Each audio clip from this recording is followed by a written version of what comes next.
Assalamualaikum warahmatullahi wabarakatuh. Perkenalkan, nama saya Rehan Rainaldi dengan NIM 210512143030 dari Program Studi Sistem Informasi kelas 2021B. Pada kesempatan kali ini, saya akan menjelaskan tentang algoritma penjadwalan highest ratio next. Pengertian penjadwalan. Pengertian penjadwalan menurut para ahli yaitu yang pertama menurut Becker dan Ridge pada tahun 1974. Kegiatan penjadwalan adalah proses di mana pengalokasian sumber-sumber atau mesin-mesin yang ada untuk menjalankan sekumpulan tugas dalam jangka waktu tertentu. Selanjutnya, pengertian penjadwalan menurut Volman pada tahun 1998. Penjadwalan adalah rencana pengaturan urutan kerja serta pengalokasian sumber, baik waktu maupun fasilitas untuk setiap operasi yang harus diselesaikan. Yang ketiga, pengertian penjadwalan menurut Herianto pada tahun 1999. Penjadwalan adalah pengaturan waktu dari suatu kegiatan operasi secara umum. Penjadwalan bertujuan untuk meminimalkan waktu proses, waktu tunggu langganan, dan tingkat persediaan serta penggunaan yang efisien dari fasilitas, tenaga kerja, dan peralatan. Penjadwalan disusun dengan pertimbangan berbagai keterbatasan yang ada. Selanjutnya, yang keempat, pengertian penjadwalan menurut Krajewski dan Richman pada tahun 2005. Penjadwalan adalah pengalokasian sumber daya dari waktu ke waktu untuk menunjang pelaksanaan dan penyelesaian suatu aktivitas pengerjaan spesifik. Kemudian, pengertian penjadwalan menurut Abrar Hussein pada tahun 2009. Penjadwalan atau scheduling adalah pengalokasian waktu yang tersedia untuk melaksanakan masing-masing pekerjaan dalam rangka menyelesaikan suatu proyek hingga tercapai hasil optimal dengan mempertimbangkan keterbatasan-keterbatasan yang ada. Yang terakhir, pengertian penjadwalan menurut Russell, Taylor, Buva, dan Sarin. Penjadwalan adalah penentuan tenaga kerja, peralatan, dan fasilitas yang dibutuhkan untuk menyelesaikan pembuatan suatu produk atau jasa tertentu. Kemudian, pengertian penjadwalan menurut sistem operasi. Pengertian penjadwalan menurut sistem operasi, penjadwalan merupakan kumpulan kebijaksanaan dan mekanisme di sistem operasi yang berkaitan dengan urutan kerja yang dilakukan sistem komputer. Penjadwalan bertugas memutuskan proses yang harus berjalan dan kapan serta selama berapa lama proses itu berjalan. Selanjutnya, kriteria penjadwalan. Kriteria penjadwalan yang pertama adalah adil. Pengertian dari adil di sini yaitu mendapatkan waktu pemrosesan yang sama atau semua proses diproses. Yang kedua adalah efisien. Waktu proses harus lebih baik, dihitung dengan perbandingan atau rasio waktu sibuk pemroses. Yang ketiga, response time. Waktu yang diperlukan dari perintah masukan terakhir sampai ditampilkan di perangkat. Yang keempat adalah waiting time. Waiting time adalah waktu yang diperlukan dari perintah masukan terakhir sampai dieksekusi oleh pemroses atau CPU. Kemudian ada turnaround time. Adalah waktu yang dihabiskan dari submit sampai complete atau finish. Dan yang terakhir adalah throughput.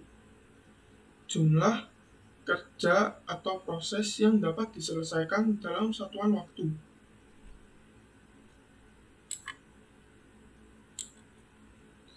Selanjutnya ada macam-macam penjadwalan. Penjadwalan terbagi menjadi algoritma penjadwalan preemptif dan non-preemptif. Yang pertama adalah penjadwalan preemptif. Pada penjadwalan preemptif ini terdapat FIFO atau first in first out, kemudian SJF atau shortest job first, kemudian HRN yang sedang saya bahas kali ini yaitu high just ratio next, kemudian MFQ atau multiple feedback queues.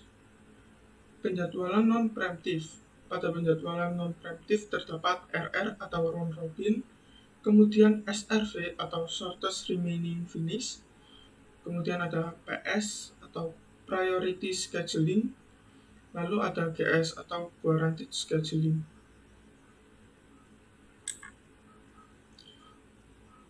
Selanjutnya adalah pengertian HRN. High just ratio next atau HRN merupakan salah satu metode proses penjadwalan yang dimana prioritas proses tidak hanya berdasarkan fungsi waktu layanan, tetapi juga jumlah waktu tunggu proses. Begitu proses mendapat jatah pemproses, proses berjalan sampai selesai.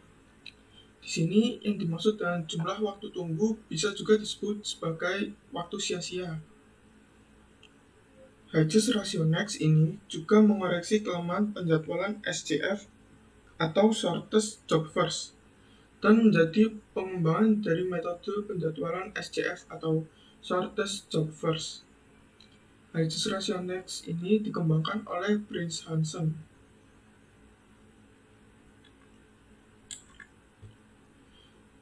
Kemudian ada sifat HRN. HRN atau high just ratio next memiliki dua sifat, yaitu non-preemptive dan prioritas dinamis.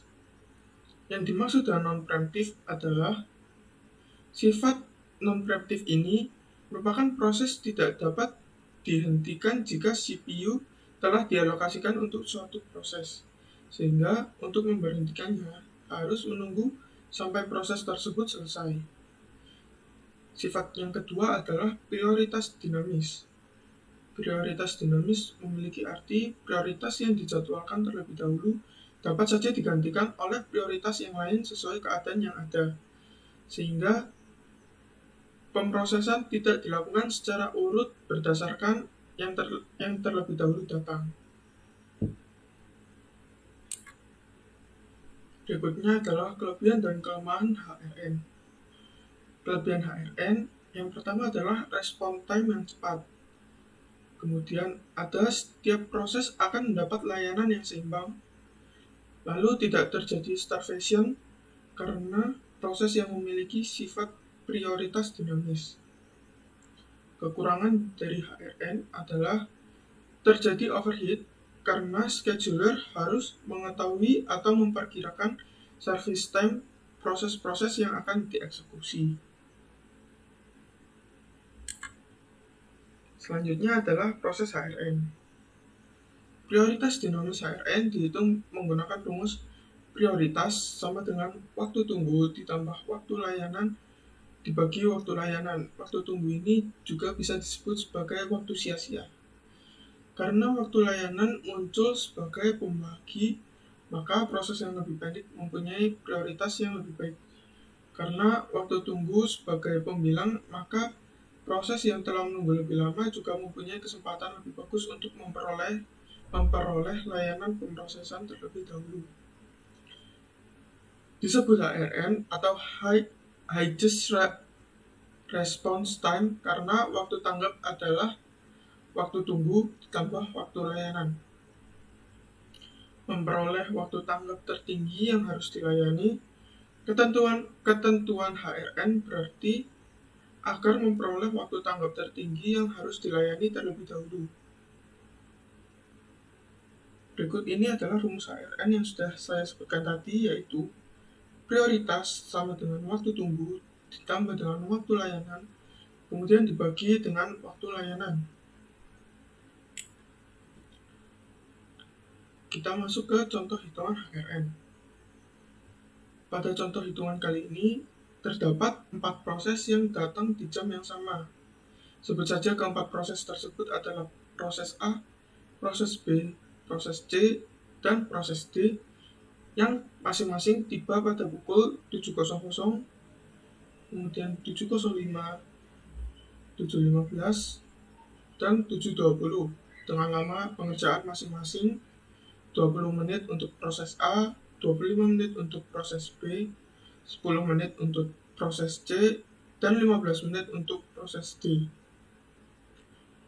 Pertanyaannya adalah, tentukan kapan masing-masing proses tersebut dikerjakan, waktu selesai, dan lama tanggapnya dengan algoritma penjadwalan Higgs Ratio Next. Berikut ini adalah cara menghitungnya. Karena proses A tiba pada pertama atau tiba pada pukul 7.00, sedangkan pemproses belum melakukan proses apapun, maka proses A langsung dikerjakan pada saat waktu tiba. Sehingga waktu mulai proses A adalah 7.00 dan waktu selesainya adalah waktu mulai dijumlah dengan waktu proses, yaitu 7.20. Kemudian lama tanggapnya adalah waktu selesai dikurangi waktu tiba, sehingga mendapatkan waktu 20 menit. Selanjutnya, untuk mengetahui proses mana yang akan terlebih dahulu dikerjakan, kita membutuhkan tabel untuk menghitung waktu sia-sia dan rasio penalti. Terdapat 3 proses yang belum dikerjakan, yaitu proses B, proses C, dan proses D. Untuk menghitung waktu sia-sianya, maka kita memerlukan waktu selesai dari proses A dikurangi waktu tiba pada proses tersebut. Pada proses B, waktu sia-sianya adalah waktu selesai pada proses A atau 7.20 dikurangi dengan waktu tiba proses B, yaitu 7.05, sehingga menghasilkan waktu 15 menit. Kemudian pada proses C, waktu sia-sianya adalah waktu selesai proses A, yaitu 7.20, dikurangi waktu tiba proses C, yaitu 7.15, sehingga menghasilkan waktu 5 menit. Dan waktu sia-sia pada proses D adalah waktu selesai proses A atau 7.20 dikurangi waktu tiba proses D, yaitu 7.20, sehingga menghasilkan 0 menit. Kemudian cara mencari rasio penaltinya. Cara mencari rasio penalti yaitu menggunakan waktu sia-sia ditambah dengan lama proses dibagi dengan lama proses. Sehingga pada proses B, rasio penaltinya adalah waktu sia-sia proses B atau 15 menit, kemudian dijumlah dengan lama proses pada proses B, yaitu 25 menit, yang menghasilkan 40, kemudian dibagi dengan lama proses B, yaitu 25 menit, sehingga menghasilkan 1,6. Selanjutnya, pada proses D, rasio penaltinya adalah waktu sia-sia proses C atau 5 menit, ditambah dengan lama proses C atau 10 menit, yang menghasilkan 15, kemudian dibagi lama proses C, yaitu 10 menit, sehingga menghasilkan 1,5. Lalu, pada proses D, rasio penaltinya yaitu waktu sia-sia proses D atau 0 menit, kemudian dijumlah dengan lama proses D, yaitu 15 menit, lalu dibagi dengan lama proses D, yaitu 15 menit, sehingga menghasilkan 15 dibagi 15, hasilnya adalah 1. Dari sini kita mendapatkan rasio penalti terbesar adalah proses B, sehingga proses B dikerjakan terlebih dahulu. Waktu mulai pada proses B adalah waktu selesai dari proses A, karena setelah proses A selesai dikerjakan, maka pemproses langsung mengerjakan proses B, sehingga waktu mulainya adalah 7.20. Kemudian, waktu selesai pada proses B adalah waktu mulai proses B dijumlah dengan lama proses, yaitu 7.45, yang didapat dari waktu mulai proses B adalah 7.20, kemudian dijumlah dengan lama proses B, yaitu 25. Kemudian lama tanggapnya didapat dari waktu selesai atau 7.45 dikurangi waktu tiba atau 7.05, sehingga didapat lama tanggap adalah 40 menit. Selanjutnya yaitu kita membuat tabel baru untuk mencari tahu mana yang dikerjakan terlebih dahulu antara proses C dengan proses D. Mengapa kita harus membuat tabel baru? Karena waktu sia-sia ini akan dihitung berdasarkan waktu selesai proses B, sudah bukan menggunakan waktu selesai proses A.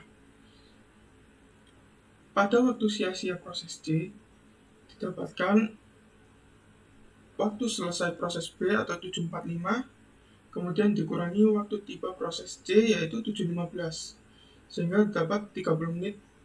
Kemudian pada waktu sia-sia proses D yaitu waktu selesai proses B atau 745 dikurangi waktu tiba proses D yaitu 725, sehingga menghasilkan waktu 25 menit. Kemudian mencari rasio penaltinya. Pada proses C, rasio penaltinya adalah waktu sia-sia yaitu 30 ditambah dengan lama proses yaitu 10 menit, kemudian dibagi dengan lama proses yaitu 10 menit, sehingga dapatkan hasil 40 dibagi 10 yaitu 4. Kemudian pada rasio penalti proses D adalah waktu sia-sia proses D yaitu 25 menit ditambah dengan lama proses D yaitu 15 menit yang menghasilkan 40 menit dibagi dengan lama proses D yaitu 15 menit, sehingga menghasilkan 2,66. Dari sini didapati bahwa rasio penalti C lebih besar, sehingga proses C dikerjakan terlebih dahulu setelah proses B.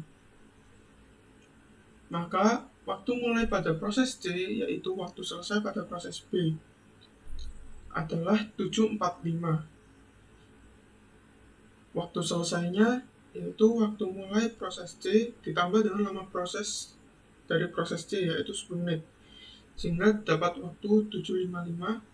Kemudian lama tanggapnya yaitu waktu selesai dikurangi waktu tiba, yang didapat lama tanggap adalah 40 menit.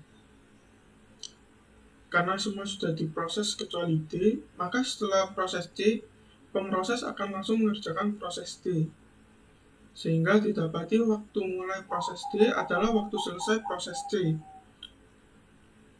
yaitu 755, kemudian waktu selesainya adalah waktu mulai proses D ditambah dengan lama proses dari proses D yaitu 755 ditambah 15 menit, yang mendapatkan hasil 8 lebih 10 menit.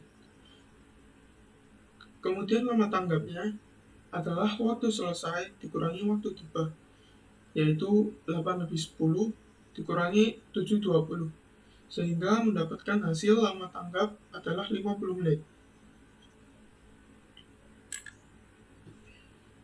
Yang terakhir adalah contoh HRN pada kehidupan sehari-hari. Contoh pengaplikasiannya adalah dengan suatu tempat servis barang elektronik. Mekanik dapat mengurutkan mana barang yang harus dikerjakan terlebih dahulu atau diprioritaskan menurut tingkat kerusakan elektronik tersebut. Mekanik akan mengerjakan yang pertama kali datang.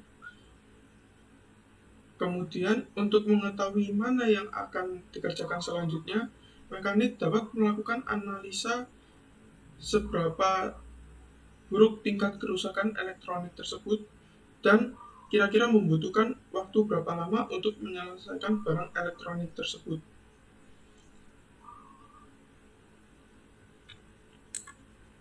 Sekian dari saya, kurang lebihnya mohon maaf. Wassalamualaikum warahmatullahi wabarakatuh.